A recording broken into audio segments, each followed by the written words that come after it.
Hey guys, this is James from Man Tripping and Men Who Blog. We are here talking about Tolosa Winery in San Luis Obispo. I actually didn't realize that San Luis Obispo was a as good of a wine region, specifically Edna Valley, not Mount Edna, Edna Valley. But they reached out to me and said, "Hey, you want to stop by here on your way back from Paso?" And I said, "Sure." I love wine, and man, I was absolutely impressed by how beautiful it was, how technically excellent it was, the hospitality. Tolosa Winery definitely showed me a lot of really interesting stuff, and I can't wait to go back there in once COVID's over, or once at least once the wineries are back open. California is under a lockdown for most of the state right now, so we are helping to support independent wineries wherever we can. It's a great opportunity to do Yes. some gifting. But enough of me talking. We've got three great wines. We've got Tolosa 1772, Chardonnay, a 1772 Pinot Noir. Both of those are in a great gift pack that Heather will be showing us in a couple seconds. And then we have a special treat, this Primera 2019 Pinot Noir that is in one of the most absolutely beautiful bottles that I have ever seen. So let's go meet the other guys. We're going to have Tom do an introduction about who he is, John, Heather, and then the man who we are all here for, Fred, is going to be talking more about Tolosa Winery and his background and what we're about to embark on. Excellent. Very nice. Do you want me to start, James? That's All right. So, hey, it's good to be with you guys.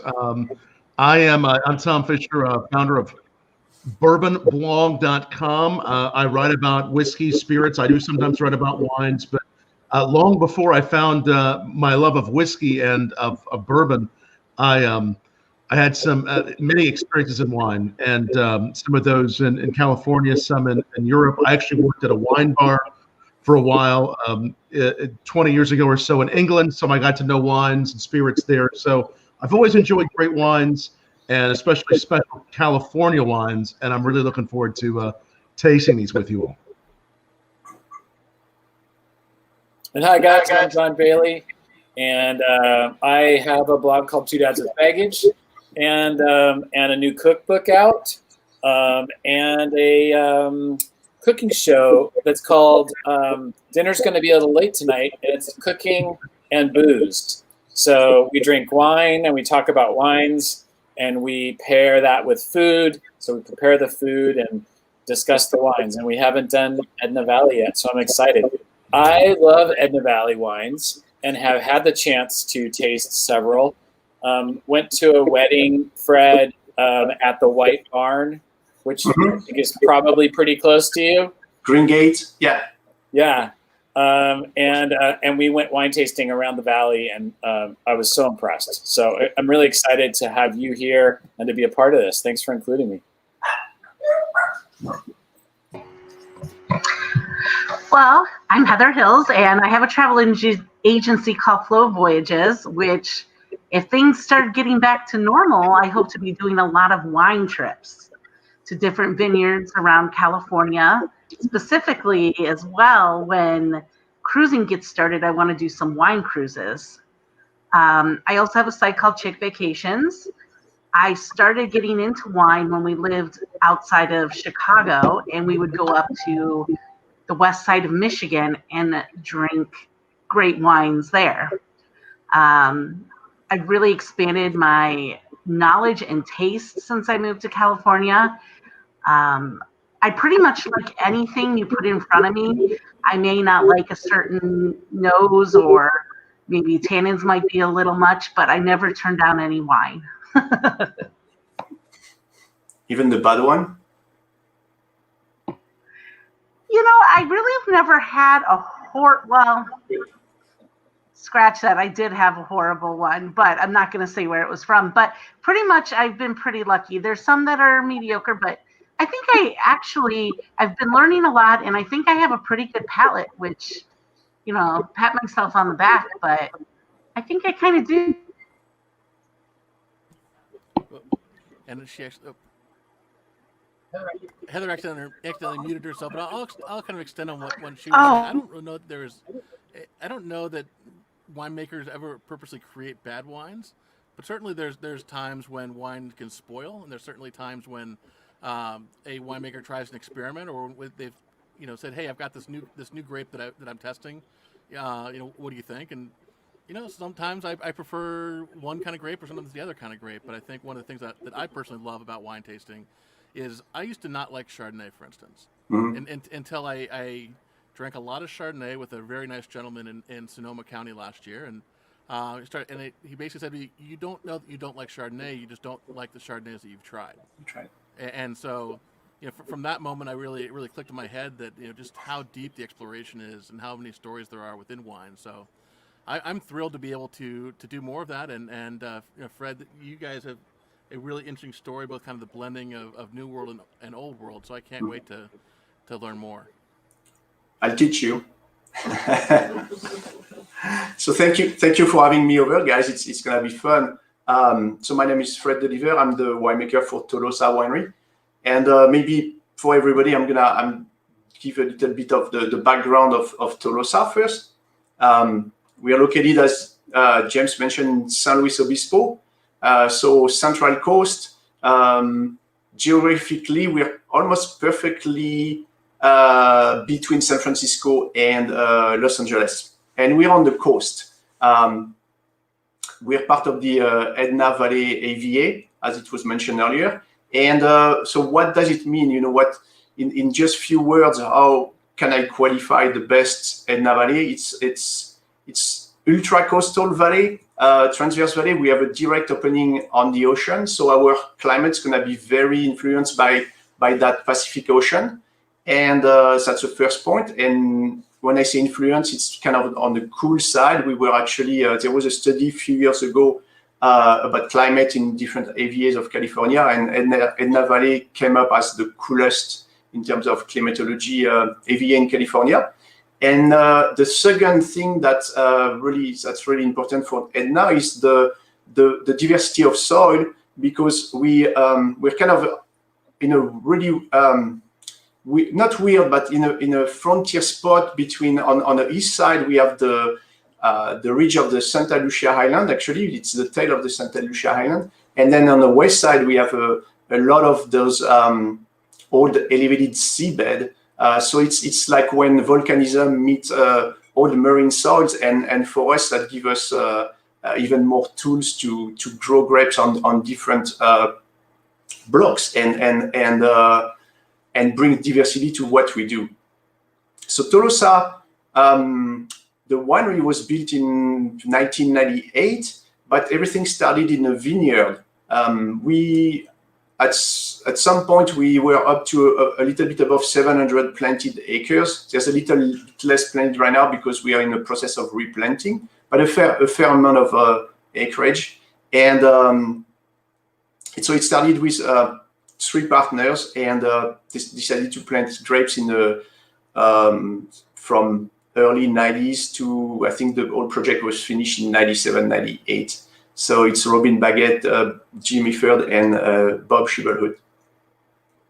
And then from producing grapes, the story is like 97 was a very large harvest in California, and there was need for more place to ferment, more wineries. So the building per se, Tolosa, was built.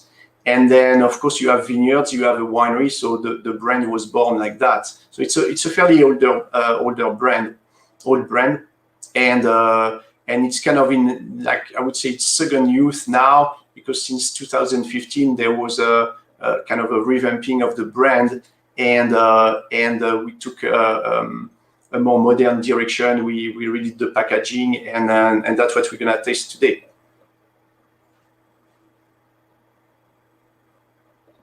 Fantastic! I'm looking forward to it. While I had you all on camera, I started by pouring Chardonnay, and it's good. I enjoyed it more when I was at your vineyard out in the open air, but it's pretty darn good sitting here at my desk with friends too. So Chardonnay, it's our 1772 Chardonnay, and then we'll have pendant the 1772 Pinot, and that 1772 label, exactly the white label, it's kind of our signature label.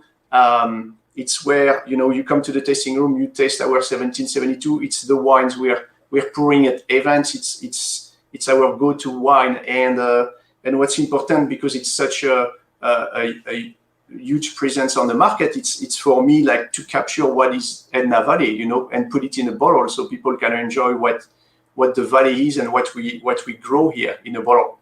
So that Chardonnay, it's a 2018 vintage, all barrel, 100% barrel fermented. It's aged for, it's a short aging. We age for only 9 months, and we usually go through malolactic fermentation as well. Fred, what is the significance between 1772? Is that the year it was? 1772. Yes, it's been in exactly barrel since 1772. and it's still fresh. So that's you've heard of old vine. This is extremely old vine. The old stuff. I like the I like the minerality on this is just really, you know, it's a nice blend to me of flavors of minerality and a little bit of floral notes. I mean, there's a lot that's happening. What do you contribute the minerality and a little of that salinity to? So to me, it's the terroir of Edna Valley. You know, with those soils, all elevated seabed, we have a lot of calcareous sediment in the soil, and then we're only 5 miles away from the ocean, so we get that cool air as well. And sometimes, you know, salinity is a good descriptive for that wine, minerality as well. But it's just I just attribute it to the proximity to the ocean and the place where it grows. It has a really nice finish. I mean, it's very smooth, and I'll be honest with you. I'm not a huge Chardonnay fan, and I like this, which is a really good sign. So there is something about this that is different than maybe that Napa Valley Chardonnay that I know and don't care for. This is good. It has a really smooth finish. We need to screen that. Compared to Napa Valley Chardonnay, it's good. So that's an excellent news for everybody. No, I think, you know, I mean, you're talking about cool climate Chardonnay, so you're not going to have those notes of, you know, we don't go on the tropical profile of the fruit. To me, the main characters I always found are apple, pear, but there's a lot of citrus character too, which is to me one of the trademark of Edna Valley Chardonnay. And then, as I said, with cool climate, we have a long growing season. It never gets hot during summer, so we don't burn the acid, right? Because it burns the acid in the grapes. So if we don't burn the acid, we keep the Chardonnay fresh, and it shows in the mouthfeel that you have. And to me, it elevates the wines. You know, if a Chardonnay is too flabby, it just falls in the bag. And this one just stays with you and actually has a lift up finish. So maybe that's one of the main difference with the other, the Napa Valley style Chardonnay you were mentioning, John. An attribute that I wouldn't normally associate with Chardonnay is refreshing, and this one is definitely refreshing and something that you kind of just enjoy, you know, on a hot summer day where you're just gonna enjoy some wine. You know, where sometimes Chardonnay can be a little bit heavier maybe, but this was really, really nice. It's coastal grape growing, and I'm super happy with that because that's definitely what I want. I don't know if that's my origin, but being, you know, French, I like something with more nervosity and more acidity, and Edna Valley just is a prime location to make that kind of wine. You know, it's summer, as I said, it doesn't get really hot until October, November. Those are the hottest months during the year, and we're done with harvest of the Chardonnay by then, most of the time. So we really can make some really fresh and aromatic wines. I was going to say this is very well balanced. As being a Chardonnay lover, I really do love Chardonnay, but these days when you go places, you're not sure what Chardonnay you're going to get, and you ask, you know, if you're at a restaurant, okay, is this buttery? Is it oaky? Is it, you know, do you have the tropical flavors? I personally am an oaky, but not too oaky, and this is perfect. It's, you have a little bit of buttery taste, but not too much. And it's so balanced. Like John was saying, he's not a Chardonnay person. And I think Chardonnay can scare people because of some of them, I'm not going to mention a big producer's name, is way too oaky for most people. And then there's some people that just make it too buttery. And then some come out flat because there's nothing really to it, because they don't add, doesn't rest. And Heather, the mouth on those is really weird. Like it leaves a weird taste in my mouth, especially the more buttery ones when they've really gone to the extreme. But this is delicious. So Heather, I think you mentioned the use of oak, and that's something I'm very cautious about with the wines, and we'll see that in the Pinots as well. It's because to me, oak is a tool that just it's there to lift up your wine. It's not there to come on top of your wine, and so I'm very careful with the percentage of new oak I use, and I think, if I remember well, in that particular bottling in 2018, we were around 19% of new oak. It's wonderfully balanced. It tastes amazing, and as James said, you do get that refreshing. How did he say? Refreshing flavor from it as well. Which makes it perfect for food pairing. Yes. Because the acidity just complements the food. Then, What would you pair this with, Fred? I would. I would go with scallops, because the milkiness, the richness of the scallop would be balanced with the acidity and those citrus notes of the Chardonnay. Nice. Okay, I'm trying that. Yeah. Some good thing seafood. We teased earlier was the fact that both these 1772s we're going to be trying tonight are available as the duo pack, I think it's called, on the TolosaWinery.com. And I'm not sure what the shipping looks like, but I think there's still time to get it in time for Christmas, or frankly, the holidays extend through. I mean, that's kind of a weird green screen effect there with the logo, but the holidays obviously extended to New Year's Eve and to. I'm not sure what you call it, but I think all rules. The King's Day. I think all rules are off this year, James. The holidays are as long as you want the holidays to be, right? Let's celebrate that. I mean, last night I had a very unintended pairing of a very high end product and a very low end product, and it worked out great. And that's one of the things that I love about wine. To be honest, I think that too many people scared me off from wine for most of my adult life. I thought, okay, well, there's the cheap crap that comes in a gallon jug with the handle on it, and then there's the ivory tower kind of, with notes of blah blah blah blah. And honestly, there is that market, and I'm getting into that market now, where I'm sitting there going like, oh, I can smell this, I can smell that. But the reality is, if you like it, drink it. Exactly. And that's what we really try to profess with these tasting shows, that the market is there's a lot of people out there who are PhDs in wine, and I think we're just like enjoying stuff that we enjoy and trying to learn as much as we can. So if you like it, try it, and don't be afraid of an expensive bottle if you've only tried something inexpensive, but definitely understand why that expensive bottle is that way. There's a lot of different factors that go into it, and treat yourself sometime. I totally agree with you, James. It's when I meet with people at the winery, and I said, nobody's right, nobody's wrong when you taste the wine, because you know what you like, and if you don't like a wine, it doesn't mean it's bad. It's just your own taste. Like I'm not a big fan of chocolate. I'm just kind of gonna downgrade chocolate dishes, but somebody else gonna love that. And I think there's wine for everyone out there. It's just a matter of like, go out, experiment yourself, and kind of like realize what your palate tends through, and go for that after, and then get more specialized in what you like. But don't be afraid of it, for sure.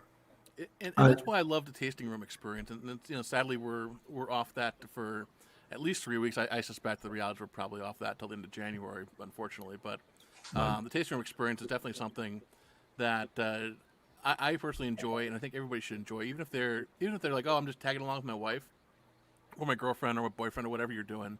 Go there and try something new. I mean, honestly, there's been instances where I've tried something, I'm like, oh, well, I don't like that, or I don't know that I like that, and then I found out that, you know, like on this last trip, you guys are kind of adjacent to Paso, but Paso is just obsessed with Tannat right now. I've never seen Tannat anywhere on menus anywhere else in California, but everybody had Tannat on the menu there, and now I'm just absolutely in love with it to the point where we're buying bottles of it. So, you know, I would never have bought something of a new grape without knowing, and here we are. You never know where we're going to take that. I'll tell you, something else I love about this Chardonnay in particular is just the finesse of how it's on the finish, how it's on the palate.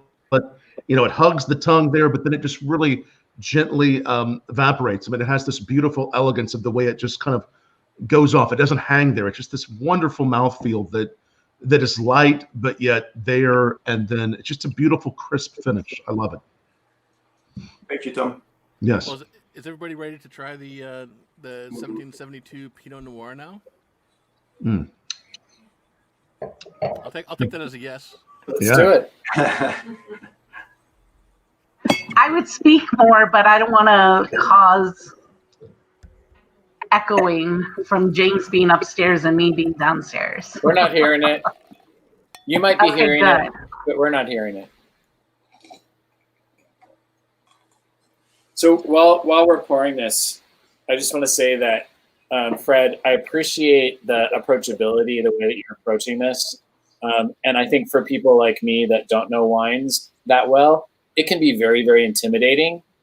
And when you visit world-renowned wineries, not that yours isn't, but like if you go to Napa Valley or Sonoma Valley and you're visiting these wineries, you almost feel obligated to know more than you do. And people get really snobby. Mm-hmm. And one of the things I loved about San Luis Obispo and Paso for that matter, but San Luis Obispo and particularly at Edna Valley, was because it was just down home. Like oftentimes you're drinking wine with the winemaker. You're like actually interacting with people, and it's very, very casual and no pressure. So I don't feel like a dumbass asking questions because, you know, it's just an inviting environment. So thank you for that. I appreciate it very much. But for us, it's really important to be accessible to the public. I mean, we want people to come here and we want to give them the best experience in terms of service, but also in terms of education. You know, I mean, obviously we work in the wine industry, we know what we are talking about. And it's very important to give back to people coming and telling them what we do, how we do it, and giving them the most accurate information we can. For example, I usually, I spend during the months we are not harvesting, once a month I'm with the tasting room staff, and they have questions, and I tell them what I'm thinking or how I do things. That way they can relay that to you guys when you come, and you exactly know what we do, how we do it. Well, thank you. I appreciate it. You're welcome. Come back when you can. We'll do barrel tasting. When we are cleared to travel, I'm there. John, you and I are going to do a caravan. It's a deal. We'll just make a pilgrimage up there. And, the wine caravan. The only thing is we got to make sure we have a DD. Although I guess your daughters are both have the licenses, right? Yeah, they could be the DDs. We're good. They're not of legal drinking age as much as they'd like to be. Well, we just need to find a DD then. But Heather and I are good at passing things off to each other. So, but anyhow, let's try this. I took a sip. This is as good as I remember it, and yes. Let's look deeper. So we are on the same vintage, 2018, and as I said, 1772 is a signature. That's good. Tier for us. So the Pinot has to taste like Edna Valley, and to me, Edna Valley, it's a lot of red fruit, sort of right now probably more cherry, a little bit of raspberry, but it's so even in the nose, I get a little bit of minerality, like crushed rock, there's a little bit of flintiness, so a little bit of spice, and then you can look at the wine. It's not a dark wine because Pinot is not by nature a dark varietal. Pinot is lacking some pigment actually in the skin. So it doesn't matter to me if the Pinot is not ink dark, and I don't want that. Right.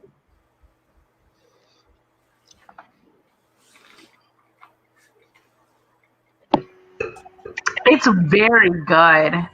I don't know if I'm the only one tasting it, but I taste a little bit of smoke as well. Does anybody else taste that? Little salt. A little bit? It's nice. What is that from? Just the oak itself, or from something else? It's probably at that point a little bit from the oak, yes. But one more time, I mean, my use of oak with Pinot, I have the same approach, and with with all my wines actually, I'm really careful, and I think on that vintage we are like 22% of new oak only, and I'm very specific with the toast I use and how much of each toast levels I can put in a cellar as well. Something to that mirrors the Chardonnay, it's a freshness, right? One more time, growing Pinot that in a cool climate, we have a lot of acidity, and it shows into the wine, makes it really fresh in your mouth. And for a red wine, because I know people, at least in Europe, we age the wine, we like cellaring the wine, and maybe a little less in America, but acidity is what's going to give you the life in the bottle and down the aging time in your cellar. So those wines have a great potential of aging as well. And James, we were talking about telling people, go out, experiment, find out what you like, what you don't, and specializing. There's something very interesting. It's like, okay, when you buy wine, buy 6 bottles and enjoy one this year, and then go back to it. And in 6 years, remember how the first year was, because the wines evolve so much in a bottle.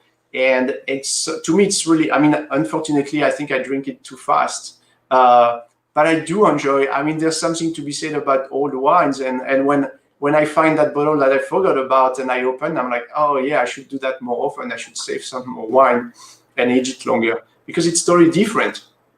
How long, speaking of aging, is a Pinot, like, what would be the life of the, because I know certain grapes have different lengths that they could be aged. What about this Pinot? How long could this Pinot be aged?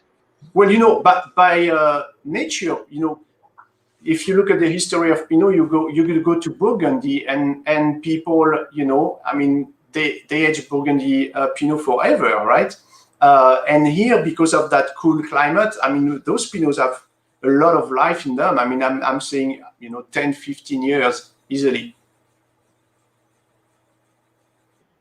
I used to, again, my rapidly growing level of wine appreciation knowledge is starting to catch up with me. But I always used to kind of joke or not believe people about tasting. I had a really delicious 2009 Jordan a couple weeks ago, and I was shocked by how aging does indeed kind of level things out. And right now I got 2 wines from a winery that he said, well, enjoy the first one now, and cellar the other one for 15 to 25 years. And I'm like, the only thing that I will ever have that's older than 25 or older than 15 years is because I've forgotten about it. But out of deference to that winemaker, I'm going to do that, and hopefully we're all around in 15 years. But it's certainly an interesting experiment. What actually happens there? Because you're not interacting with the oak at that point. You're just kind of letting it settle, or what? It's just the wine itself. Well, there's a slight exchange with it. The cork is not, I mean, it's sealed, but you still have a little bit of oxidation through a cork, right, with time. And so basically the very, the more simple way to put it is like, when a wine is young, you have it's very fruit forward. You can pinpoint each element and put a name on it. With bottle age, I think the fruit fades and you get those bottle age character. To me, the best way to describe them would be you go from the fresh fruit towards more like leather notes, tobacco, forest floor, and it's more blended together. It's not as distinct as when the wine is young. And in terms of mouthfeel, softening the tannins. So if a wine is a little structured in its youth, you're gonna find a wine that's rounder and then softer.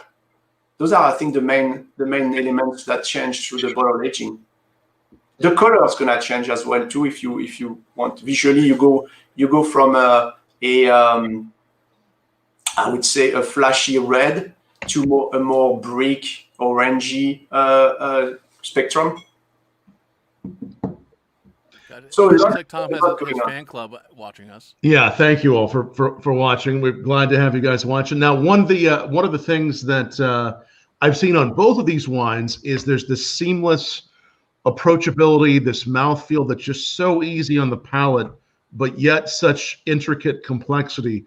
Is that something that all of your wines are known for, and how does that come across? How do you put that sort of DNA in the bottle? Well, I think it's the way I want to build the wine, and I'm lucky enough. There's just so many tools I have to do that, and it starts with the vineyard. Having, as I said, we had over 700 acres of vineyard, and for the Tolosa brand, we could choose where we wanted to be. So we selected years after years the blocks that we thought were the most interesting, bringing the best fruit we could find. And then in the cellar, there's, you can play with, I don't use, I use yeast. I don't go with natural fermentation. So I use commercial yeast, but you can use different commercial yeast. You can play with your extraction during the fermentation of red wines. You can play with the length of your maceration of red wines. And then you can play with, after with your barrels, the impact of oak, like Heather was talking about. And I told you it's not there, but I still put a little bit of oak because it's just lifting up those beautiful wines. So there's really a lot of tools right. I can use, and each of one brings complexity. After it's just like finding the right balance so it shows in the bottle. You've definitely found the right balance. I mean, both the Chardonnay and this, I feel like it's.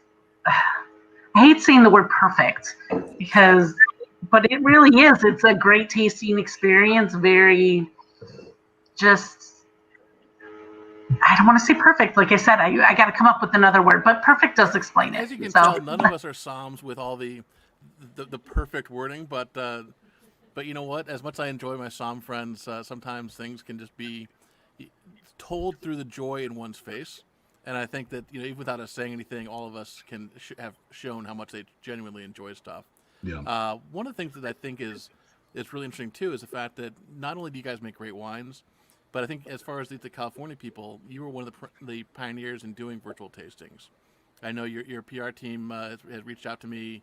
I mean, even as far back as I think, March and April, I think you guys were already starting to do virtual stuff, and maybe you guys were doing stuff before then, too.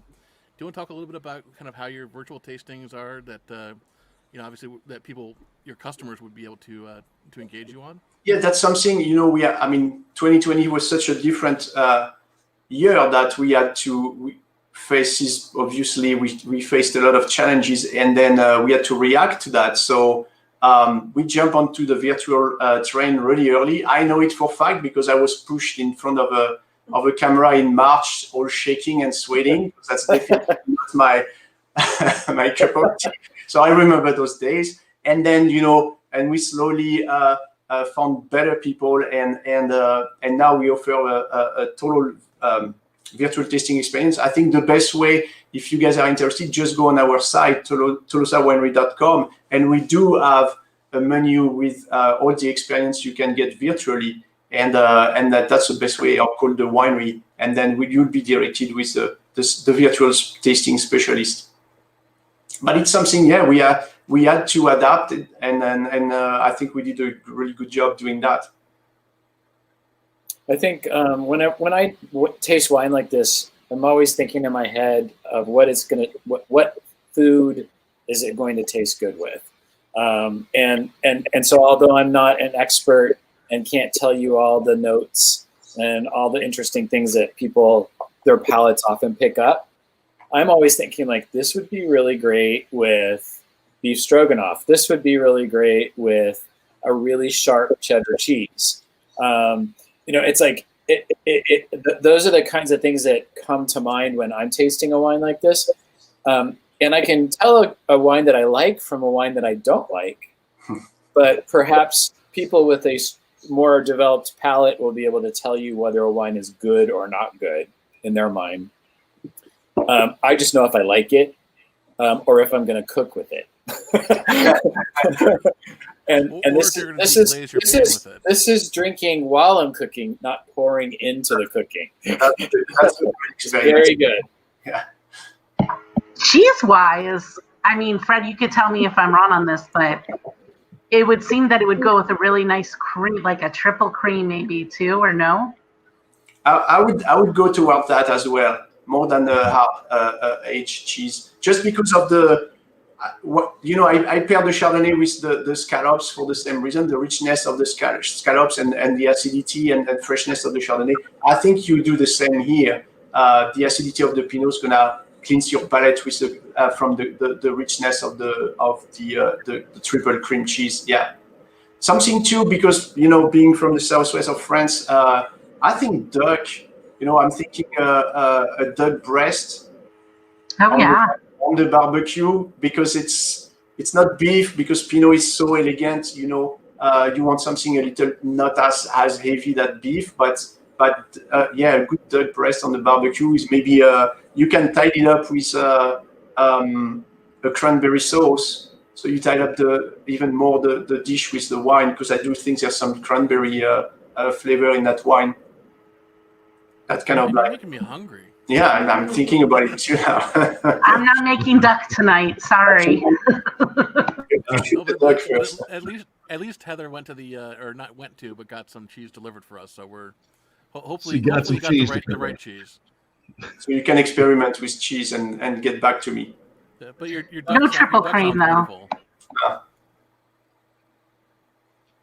Yeah, duck, or even, I don't know, squab, turkey. Thanksgiving was not too long ago. Yeah. That would be, Pinot and turkey. That's to me that sounds pretty good. What's a good pairing for lamb? Would lamb? No, would it? Yeah. Would it be okay with anything? If it's sheep. Sheep's gonna be too strong. But a lamb, yes. Yeah, I don't think you'll find a lot of sheep eaters in the group.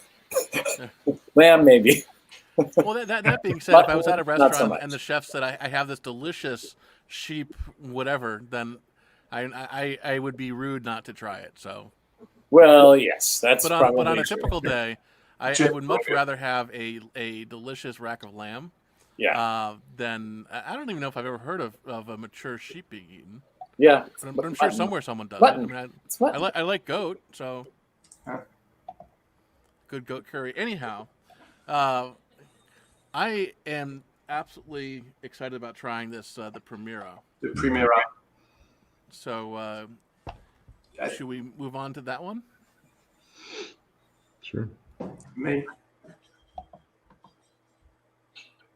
So I already have a little bit of it. The Primera is a flagship for Tolosa. It's the goal with that one it's pretty simple. It's just to make the best Pinot with the fruit from the estate. So that's pretty simple. But then we have so many lots. It's kind of a super interesting experience for a winemaker to be able to choose the best lots and then work with those best lots. An analogy I usually use for the Primera is we are a Pinot house, and Primera would be our tête de cuvée, like the Champagne house of the tête de cuvée. So from the best lots, we play with those. We select sometimes the best barrels, and we build the most complete Pinot we can, coming from Edna Valley and Edna Ranch, which is our estate. So you can have the same fruit. I think there's even more citrus, because that's another trait of Edna Valley for the Pinot. I get a little bit of grapefruit or blood orange in the nose, and just layers of aromas. And pepper. Yeah, It there's a little bit of a spice on the aroma. That's right. spice, yeah. Very nice. Floral as well. Some like dry rose petal. This could be dangerous. It's so good. You could keep drinking and drinking this and think, oh, it's okay. It's so good. Yeah. Very smooth. Well, I mean, all of your wines are very smooth, but this is beyond. Incredible mouthfeel. Yeah, just the smoothness, the approachability, and the way the citrus does hit those spices, but in that balanced way. It's lovely. To me, I'm always like, what I really love is the layers you find in that wine. The layers first with the nose, and you come back to the nose, and you're gonna find something else. And then when you have it in the mouth, it's just unfolding one after the other. And one more time, it's not a big wine. Pinot doesn't make a naturally big wine, but it's very elegant and balanced. And I think that brings a very powerful wine. Yes. This might be a strange analogy, a strange way to refer to it, but I feel like both of them are very good wines. But the 1772, I almost feel like is the equivalent of a very high thread count sheets, whereas this one is a silk sheets, where it's just that much smoother, that much more refined, and that much more luxurious. That's when you taste, and you guys you're tasting them side by side, and so you can totally see the difference. And I think, James, you nailed it. It's just the whole experience is exacerbated with the Primera compared to the 1772. It's interesting. I wish you guys at home could see this. Yeah. Looking at these two under the same light, on the same background. While I wouldn't have considered the 1772 cloudy, compared to the Primera, the Primera is just like a brilliant ruby, and it's almost gem-like when you look at it, and it's just, I think when you're enjoying a wine at that level, to have it hit all the different attributes is really special. It's not just the wine tastes good, but the bottle looks great. The nose is fantastic. The coloring is perfect. So this is a really special wine. I appreciate you guys including it on the tasting tonight. Thank you. And this one's fairly limited, is that right? Sorry, what was that, Tom? This one is fairly limited. Yes, the production. Yes, we limit that for sure. Yeah, I mean, as I said, the process is so specific, and we. The goal is not the production. The goal is like to make the best wine, right? And so that we're limited already just to when we reach that goal. So good. So how many cases did you guys produce of this? The Primera? Yes. We're about 600-700 cases. So it's a pretty limited batch then. Yes. Do you usually sell it out within a few months to your or a year? So we release that wine. I think, it's pretty demanded now. Of course, because it's demanded, the best way to get it is to actually join our wine club. And there's a Primera Tolosa segment so you're guaranteed your allocation. Something too, you can see I have the display here. We do bigger bottles for that wine.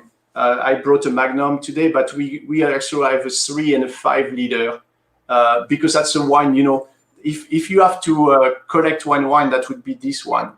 And so we offer larger formats because there's some people who do like put a larger bottle down for a few years. It's aged a little slower as well because the volume is bigger, and you can enjoy that in a few years. So is that your signature on there? Sorry? Is that your signature on there? Yes. If you want, I can sign the bottle too. That's like the little plus. Well, hopefully in a few months when we come back up there, I will get your signature on the bottle. Would love to, of course. Yes. Yes, this is amazing. One question I do have for you, though, is, and I've asked another wine maker this as well. How do you keep your tannins so low? Well, it's I think it has all to do with extraction. Well, Pinot is it's a little less tannic than other red varietals to start with. But after, it's when the fruit is in the cellar, it's like moderating your extraction so you have enough structure, but it's not aggressive. So it starts also with the picking decision, making sure your tannins are ripe, because ripe tannins are not angular like green tannins could be. And then after, it's just extraction during fermentation. I'm lucky enough, the production is so small. I still get to taste every single tank fermenting every day during harvest, and that's the only way I know how to make wine. I was talking with a friend not too long ago, and I'm like, in the big wineries, I don't know how I would work, because if I don't do that, I'm lost. So I need to taste that, and so by tasting, you can adjust you can make the right adjustments right away, and so yeah, extraction, regime of pomp overs, and then when it's ready to press and drain and press, so you don't keep building that tannic structure, because to the Primera, it's only aged for 9 months, so the aging is not really long. You don't really soften. You don't have a long time to soften those tannins, like some comparison with Cabernet Sauvignon that you age for 18 months. We age half of that, so you need to be and it's everything with Pinot. You have to be. I think you have to be very proactive and attentive upstream, because if you do something wrong with Pinot, you pay cash right away. There's no way to hide it. You don't blend Pinot. Pinot is Pinot. So you need to be very, very, very careful when you make that fermentation process, because there's really no way really to hide or to make up for something you don't have, or you have too much during aging after. Which makes it fascinating to me. Yes, thank you so much for answering that. Yeah, it's just so smooth all the way. I'm a geek. I would love to come there and watch you see how you do everything day to day. Well, I hire James for harvest, I think. So. Hey, I would still come in the middle of the night and harvest. I would love that experience. I think that's awesome. Put me to work. I think her expression also parallels with mine, though, that it would be great to do for one night, maybe two. But beyond that's fine. Beyond that, I prefer to be on this side of the equation, sipping some delicious wine. But certainly the experience of being in the field and seeing the grapes and talking to the vinodors, I think, would be absolutely spectacular. So I had that experience, not necessarily harvesting, but I had that experience once with a winery up in Washington State.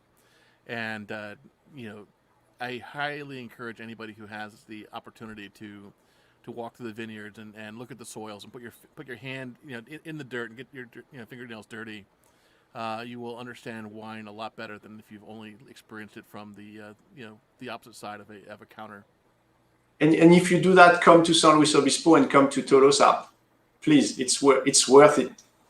But the great experience we can offer. Excellent. The whole Edna Valley experience is so beautiful. It's very singular. It feels like a little retreat. And I know, Heather, James, you visited, so you got a sense of it, but it's so beautiful. We did more than visit. We liked the property. It's after coming back, we're like, why are we paying so much money in San Diego when we could have nice people up there and beautiful land and air that doesn't smell like like fumes from San Diego and you're still right on the ocean. Yeah, I'm sure the property values in Morro Bay, for instance, are crazy expensive. I'm sure there's other places where you can be and still be close to being able to kind of get your feet wet. One thing I think that a lot of people who do not live in the state of California, but actually there's a lot of people in the state of California that don't realize it as well, is that, yes, you have Napa and Sonoma, but you have so many other wine regions that are amazing and maybe even better than those you're that you automatically go to. The whole state is fabulous for wines. I mean, I say that, but then I also say that, other states in the country that have wines too, they don't have the same varietals as California. So they have a uniqueness of their own, which can be great. But when you're coming to California and you say, I'm coming to California to try wine, I really think people need to stop thinking of just Napa specifically. Sometimes they'll think of Sonoma. I mean, if they really wanted to, you could do a whole trip up the coast and see tons of fabulous things. You could even start way down in Valle Guadalupe in Mexico and then head up and see all the different wines. There's such a tremendous diversity and great and wonderful vineyards such as yours that people need to experience. I'm glad you said that, because I mean, I totally agree with you. I spent a lot of years between Napa and Sonoma, and I came down in the Central Coast like almost 4 years ago now. And when I was up there, I was not realizing about the potential that was right in the Central Coast. And I got really seduced. And I mean, we make some really, really interesting wines, and they are right there with the wines from the North Bay. It's just a matter of putting the word out and having people realizing that and coming here and tasting and experiencing what we can offer, for sure. Now, I'm curious to what. Obviously, you've traveled around California and you have a lot more friends in the winemaking industry than anyone else here. What are some of the areas that you think are kind of the undiscovered wine country? We all know about Napa, Sonoma. We all know about Temecula. But where would you say is probably some of the up and coming places that are like Edna Valley that we should check out? I think if you just focus on the just the Central Coast, right? You're covering 3 counties: Monterey, San Luis Obispo, and Santa Barbara County. I think just between those 3 counties, you have 40 AVAs. And we're so, there's a coastal, especially when you're on the west side, there's a coastal influence. But then you go to Paso and you have more that warmer climate. The whole Central Coast is such a mosaic of hidden gems. I think it takes a long time to drive from Carmel, Monterey down to Santa Barbara and make all those wine stops, if you think about that. And I think it's definitely worth it. I would agree. And John, I know you've done a lot of exploring as well over the years. Do you have a favorite undiscovered place that you'd recommend people visit also? I grew up in California, in the Bay Area. So we were drinking wine before were supposed to, and Napa was just an hour away. Sonoma just an hour away. So actually, Sonoma was closer to me. So I prefer Sonoma wines over Napa Valley wines. But there is a kind of special little pocket of wineries in the sort of Mendocino County area, Russian River, like up in that area, that I particularly like. They're sort of mom and pop, and the experience of visiting there has always been wonderful for me. But the wines are delicious, so that's my favorite. And then you're almost at the coast, and you can eat it. You can go get fresh oysters and bring your bottle of wine, and it's a really wonderful experience. And how about you, Tom? I know you're from Indiana, but I know you've traveled a bunch. Right. I've spent a fair amount of time in California, and I've not been to Edna Valley, and I do hope to get there, Fred, hopefully next year. But I like so many good California wines. I've spent quite a bit of time in Paso. And a little bit of time in Napa and Sonoma. So I'm always learning more. I'm so glad to be introduced to your winery, though, because this is it's such beautiful, elegant, delicate, but yet a lot of complexity. It hits a lot of levels that you're not expecting with that seamless approachability, but with also this beautiful elegance and complexity. I love it. Thank you, Tom. We cannot wait to see you here. We look forward to it, my friend. Hey Tom, San Luis Obispo Airport has direct flights from all over the place, so it's not that hard to get to. And it's 3 minutes. It's just 3 minutes away from the Tolosa tasting room and winery. So You get there quick. truly, I'm not joking. I'll make you my first stop. And then I'll pick you up. On top of that, I didn't post this, so I'm not sure which of my Men Who Blog members posted it on behalf of Men Who Blog, but they also suggest taking Amtrak to Paso and then continuing on up to Salinas in Monterey.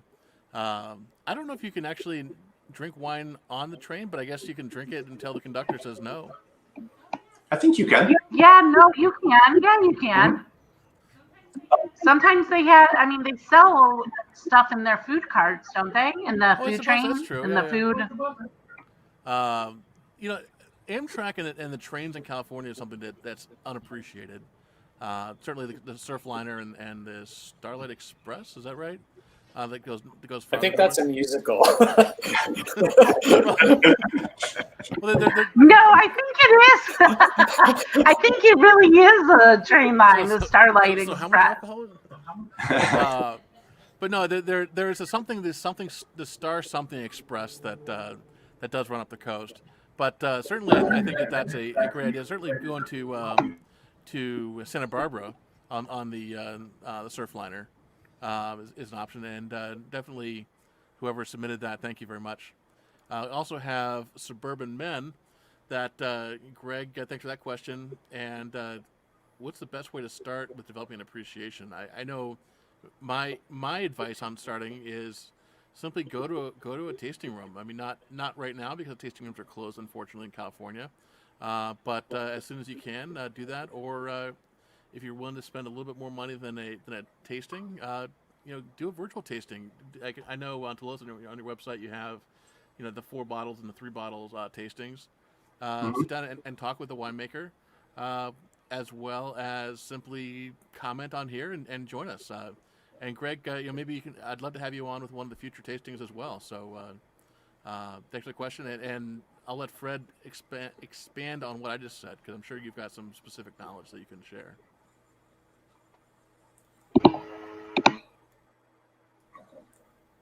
Fred, did you have comments that you wanted to share on to answer his question as well? No, I think you covered it, and we talk about it, and I think the most important thing is to make the first move. Go for it. Wine, as we said, wine can be a little bit intimidating. It's not. It's a beverage. Look at that. So I think I see it as a social beverage. So start there. Just experiment and then specialize with time. But yeah, those virtual tasting are a good way to start right now. It's maybe a little bit easier because you don't have to travel. You actually will send you the wine.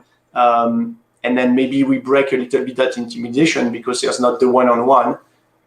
So, that's kind of like make the best of 2020 and the COVID. But don't be shy. Just do it. And when you can travel, come to see us. And don't start in Paso. Start in San Luis Obispo. Yeah, I would agree with that. I think you got that. And is it Center of Effort? I think is also in. It's another winery from Edna Valley as well. They reached out to us as well, and I'm looking forward to. Honestly, prior to Rachel and Linda reaching out to me, I wasn't even aware that there was wine in San Luis Obispo specifically. I knew Paso, but even Paso, aside from if I hadn't been to wine festivals, I may not have known about that, and I just started realizing that hey, I like this winery, I like this winery, I like this winery. And I started looking at the bottle and realizing, oh, they're all from the same region, so I got to get up there. I mean, we're only 45 minutes away, but as far as winemaking, we are a world away. Certainly. With coastal weather and over there, it's you go to Paso in August, it's like 114, and then you take your car, and 45 minutes later, you're in San Luis Obispo, and it's like 70. It is very different. I will say that. I mean, when I was in Paso, we were talking about how it can be 100 degrees during the day, and at night it can be 50 or 60 in the summer, and that affects the grapes differently than if you were in why can't I think of it? Further south where you are, where you don't have that huge temperature differentiate. So it's totally different. Mhm. And how the grapes. So people need, that's one thing to realize about that. And for those people who are not in California, maybe try a different wine region before you assume Napa. And plus, it'll be cheaper to stay in different places than Napa. And Yes. for sure. Greg in Santa Clarita, obviously San Luis Obispo is only about 3.5 hours north for him, so a really easy road trip.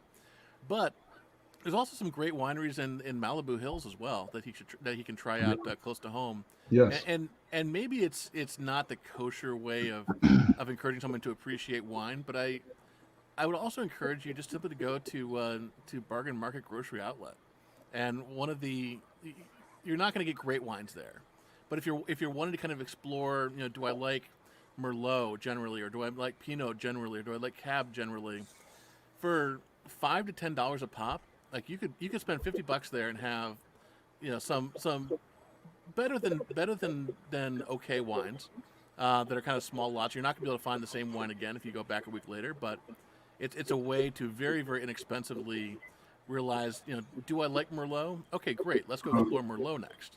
And So- it's so not the James- kosher way of doing it, but I think one of the mistakes that people make when they go wine tasting is they feel like quantity over quality, and they feel like they have to hit a bunch of different wineries all in the same day, or else they're missing out. Some instead of sitting with someone like Fred at a really beautiful outdoor, you're sitting outdoors, and let him teach you what wines you like and what you don't like. Let him explain to you what you're tasting. And that has been, to me, more educational than anything else, is just sitting, giving the time, allowing the time to sit there and just learn by tasting, and listening to an expert like Fred explain to you, what am I tasting and why do I like it or not like it? What are the flavors? And after a while, you start to find those similarities. You start to find things that you like, flavors that you enjoy, and you can put a name to it because you have an expert there telling you. So absolutely. If you have the time, that is the way I would recommend learning. I'm learning that way, and it's been incredibly helpful. Yeah, and in that regard, definitely go to wineries in places like San Luis Obispo. Go to wineries like Malibu Hills. Go to wineries in places like Temecula, where you're going to find the opportunity to sit down and actually talk. I mean, Tom and I went to a winery together in Temecula. Yes. And we did the 5 tastings we're supposed to go and do, and then the winemaker goes, "Would you gentlemen like to try something special?" and my God, we tried some amazing Tried special some great stuff. But that kind of experience, I think, is what you're going to find at I don't want to say just smaller places, because certainly Tolosa, you're not a small place, but you're a boutique and a personal place that can still offer some of those same things. And even I can't remember his name. The gentleman our tasting guy, had the most amazingly perfect outfit where everything was just paid. John, that must have been John. Yeah. And he was extremely professional, extremely good, but he was able to still take the time to explain to us what we were tasting and why we were tasting what we were, and those kind of things. And I don't know if you're going to find that at some of the bigger, more corporate places, but certainly at the place where you're still a name, I think that's really appreciated. I want to throw out, Kevin from Pub Club just threw up and said they have an article on Amtrak. He suggests, maybe pouring it into another container like a Yeti if you're afraid about being You want to hide it, exactly. I don't think they're going to get it. I don't think Amtrak is going to. Amtrak has always been really liberal on their bringing food and wine on board. Like I said, I believe they sell their own wine, or not their own wine, but they sell wine in the food cart. I keep saying cart because I keep thinking of when I lived in Chicago. We had the commuter rails, and actually they had specific trains that had a wine cart. wine and beer cart. So if you knew what train to get on, you could get wine and beer on your way home, and they allowed you to drink beer anyway. So yeah, but I believe you can do whatever you need to do, and you don't have to put it in a Yeti. You can be classy with it. And Linda Sanpay, the PR lady extraordinaire, has confirmed for us that she has been able to enjoy wine on Amtrak that she brought with her. So if you get thrown off of Amtrak holding a bottle of Tolosa wine, just tell your conductor very nicely that Linda Sanpay said it was okay. And if you get thrown off, make sure you take the bottle with you. Yeah. I got to jump, guys. Thank you very much, Fred. This is wonderful. I really appreciate participating. Delicious wine. Thank you, John, for joining us. Actually, Thank I think you. we probably need to wrap up now. Anyhow, I know we went a little over an hour, but cheers. I got a little bit left in my glass. I got a little bit left, Jeff. We have a little left too. But cheers, Fred. Thank you very much for doing this. Thank Thank you, Linda, you, for Fred, coordinating. so much, and for your beautiful wines. So beautiful. Well, just a little reminder, because we tested the duo pack and we extended that. There's a promotion going on. We extended that promotion to all the viewers until tomorrow at noon. So if you're interested, please check out our site. It's not tolosawinery.com. It's Primera at tolosawinery.com. Or I couldn't remember the phone number, so it's right there. Or call Shannon, our brand ambassador, at 805-305-9164. She's gonna help me. She's great at help you. She's great with customer service and knows her wine really well. And remember, place the order before noon, because everybody's shopping online. The carriers are just drowned, and if you want to see those wines on time at your house, you have to do that before tomorrow at noon. Well, this has been fantastic. Fred, thank you very much for joining us, and Tom as well. You're welcome. Very nice to spend time with you. And Linda, again, thank you for setting things up. Thank you. Yes, great to I'm meet going to hit the you. end broadcast button, but Fred, Yes, I wanted to thank stick around for a few minutes. I'd love to continue talking to you after we end. Of course.